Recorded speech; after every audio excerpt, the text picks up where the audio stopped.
Hi and welcome back to Karuna channel. If you are someone interested in learning what Buddhism has to offer to help you understand the world and life, how to be more at peace with yourself, then I hope you will find at least some incentives through these videos. My aim is to introduce concepts of the Theravada Buddhism which, provided they resonate with your own life, will encourage you to explore further and adapt to your daily life. The merit for these videos entirely goes to the enlightened monks and nuns in Sri Lanka who, in their endless kindness and generosity, clarify the original teachings of the Buddha to anyone who comes in search of it.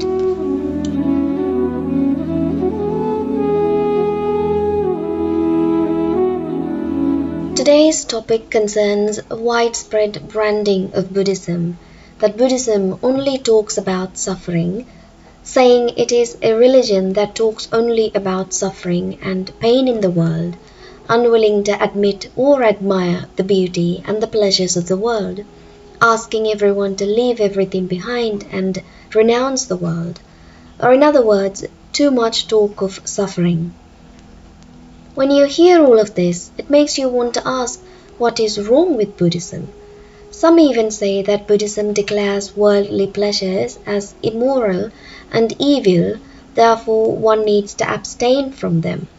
And they clearly disagree. Why would they agree to some monk who could not enjoy the worldly pleasures and therefore went into forest? When we are having a good time, having visited a place we always dreamt of visiting, or made an amount of money that we dreamt of receiving, achieved a rank, how could we possibly say this is not pleasurable, let alone this is suffering? When pleasure is so apparent to us, how could we deny its existence or reject it? It sounds as if the Buddha wanted us to agree to his perspective of the world, or his view of the world, against our own judgment. Therefore, it is important to know the truth behind this singular focus on suffering.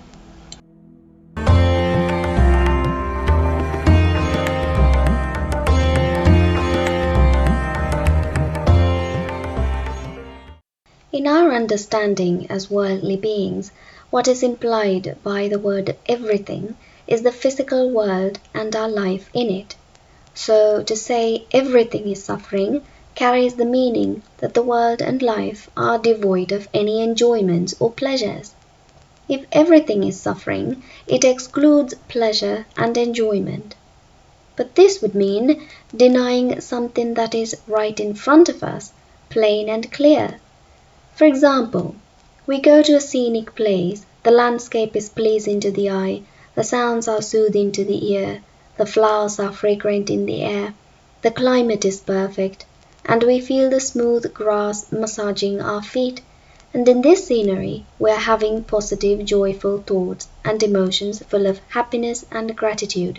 This place has the ability to induce all our senses. We feel all the pleasures of the senses. Similarly, foods have the ability to give us pleasure. Many things in the world has the ability to give us pleasure. It becomes clear then that the Buddha could not possibly have denounced something so evidently true for all of us. When you investigate the Buddhist teachings, you find that the statement everything is suffering is actually quite the opposite to what the Buddha had actually said. In truth, Buddha stated that the world is so pleasurable, so much so that it is the very reason why we journey through the endless samsara, so that we could keep enjoying the worldly pleasures.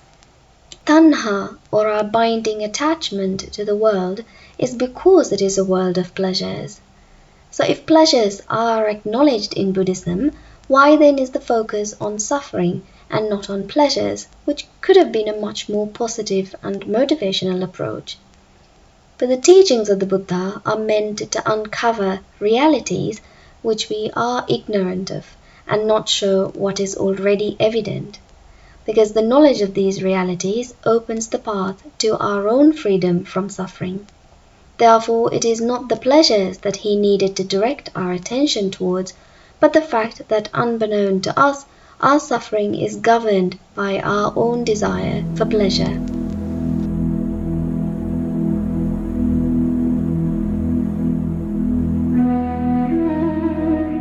We need pleasures, same like we need the air to breathe. But most of the time, this addiction goes unnoticed to us unless we are specifically going for pleasure-seeking activities. That is why we separate pleasure from pain. But if we investigate our lives properly, at each moment of life, we are seeking sensual pleasure. Even if we are just sitting doing nothing, we would like to have pleasurable thoughts circling in our minds. Our peace of mind depends on us experiencing positive pleasurable feelings, be it in form of positive thoughts. A quick observation of our minds during times when we are unable to experience pleasure, or when things don't go according to our desire, or when we don't receive the desired effect, will show us the true colors of our addiction. We fall into frustration, melancholy, depression, and even violence. We dress this addiction in different garments, we justify our desire, but we fail to become aware of the addiction to desire that governs our entire existence. Whether by causing harm or in goodwill, we enjoy the pleasure of having our minds at peace. Unbeknownst to us, every single moment of our life is governed by this addiction, this bondage to pleasure, pleasure that keeps us at peace. Rather than saying abstain from pleasure or do not desire pleasures, we should observe the anxiety or anticipation, the fear, the insecurity, the uncertainty, and the like we go through in our desperate attempt to keep our minds at ease. Our moment-by-moment focus is to build a world of pleasures around us so that our minds are at ease. What the sum total of our lives' attempts come down to is us fighting against anything that disturbs our desires. And the question is, can we succeed in this attempt? Is there any pleasure in this world which can keep our minds at ease longer than the duration in which the pleasure lasts? In Buddhism, pleasure is understood along its underlying characteristics of anxiety, desperation, anticipation, melancholy, or simply suffering. Suffering as in the bondage to the world of pleasures, which results in going through the same repeated suffering in an endless samsara. Buddhism therefore does not deny pleasures in the world, it just shows us what pleasure is made of, what we fail to see, and because of which, each and every moment of our lives, we fight against negative emotions, because we fail to recognize our bondage to desires. This recognition is all that matters.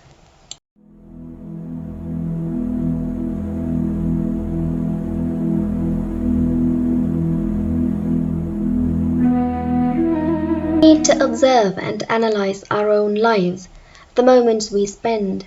What are our motivations? What are our plans? And what does all that lead to?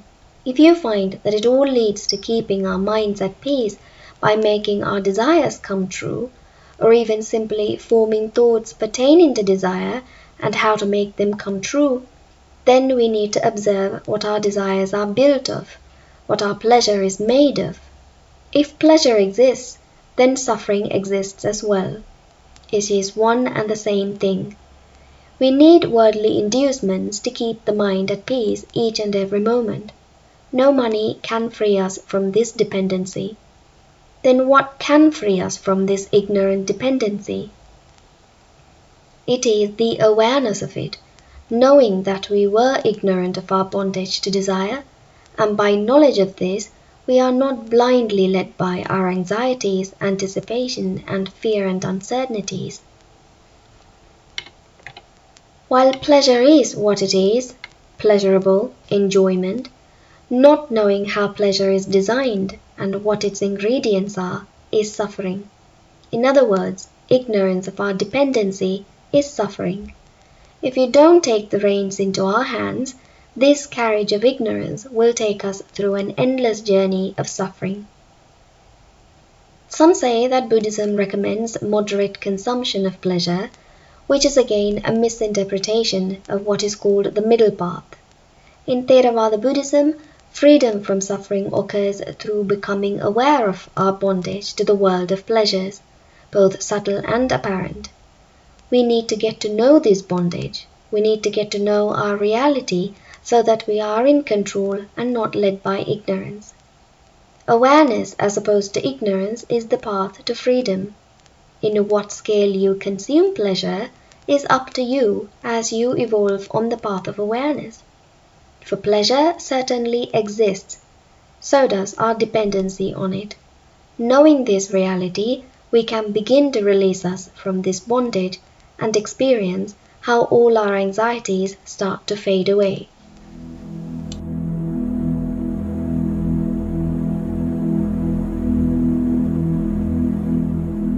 What is recommended by the enlightened monks and nuns in the Theravada Buddhism is to observe your own life. If what is explained resonates with you, then explore further. It should be clear by now that everything is suffering is an empty statement that leads to arguments and misconceptions. Instead of everything, explore the original word of the Buddha that says every sankhara is suffering.